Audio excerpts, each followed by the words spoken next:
Good morning, good afternoon, hey, and good evening, everybody out there, wherever you are, whatever state you're in, whether Alabama, Kentucky, Tennessee, Oklahoma, Texas, confusion, state of confusion, get it? Oh, jeez. Okay, so hopefully some people are no longer in California. A whole bunch of people that shouldn't be in Hawaii. A lot of people that should never have been in Hawaii. I guess they found out now. A lot of people never should have been in California, or should have gotten out a long time ago. It's too late. It's going to be that way for a lot of people. All right, Thanksgiving part 3, and hopefully tonight will go better than last night, although it has not started out well. Not even going to start on that. Luke came into the kitchen in his bathrobe and went to the stove where the coffee pot gently steamed. John looked up from the waffle iron he was tending and said, "You're up mighty early, Doc. Since you're here, how about turning those ham slices in the pan there?" The doctor picked up a fork and began to turn over the slices of meat gently browning in the pan. When you're a surgeon, you get used to being up early, since OR calls typically starts at 7 a.m. Never could get used to just lying in bed late on weekends. Why are you cooking breakfast? Don't the girls usually rustle this up?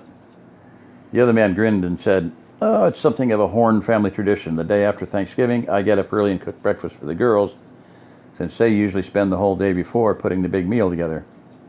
Usually do it with Dad, but he must still be feeling poorly from last night because he usually gets up before I do. Since you're here, you can help instead."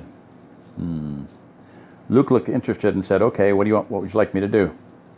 John took down a cast iron waffle iron from an overhead cupboard and set it on the gas stove and turned the fire on underneath. "I can't man 2 irons. Fry the ham and tend the sauce all at the same time. I can't man 2 irons, fry the ham and tend the sauce all at the same time, so I hadn't gotten this one out. Give it a minute to heat up, though, and then spray it with the cooking spray. A ladle of batter will coat the bottom iron, then bring the top iron down onto it.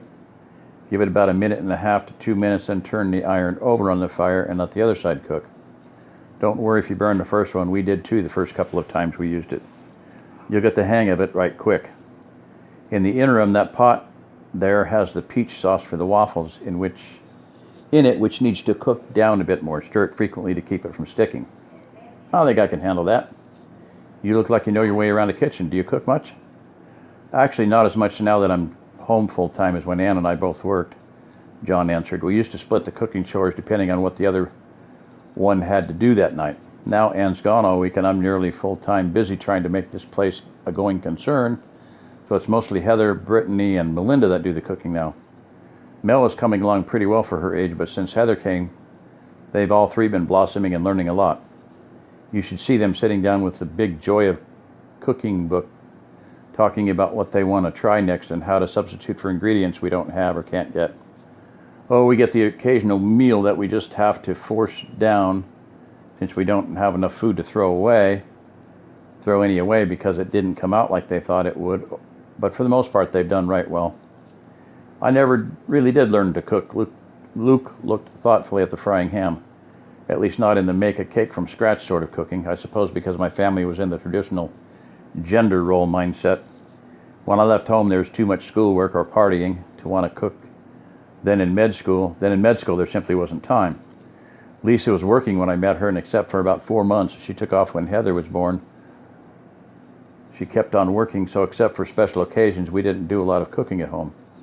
This is a new experience for Heather, so I can see how she's taking well to it. It may say gourmet on the label, but a frozen waffle is still a frozen waffle. Anyone can pop one in a toaster oven, but make your own waffles from scratch is an accomplishment."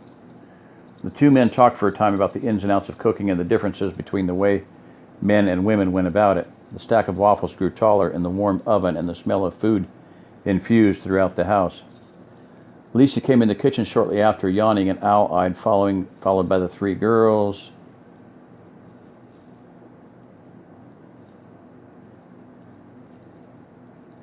Anne followed them a moment later, still tying the sash of her robe.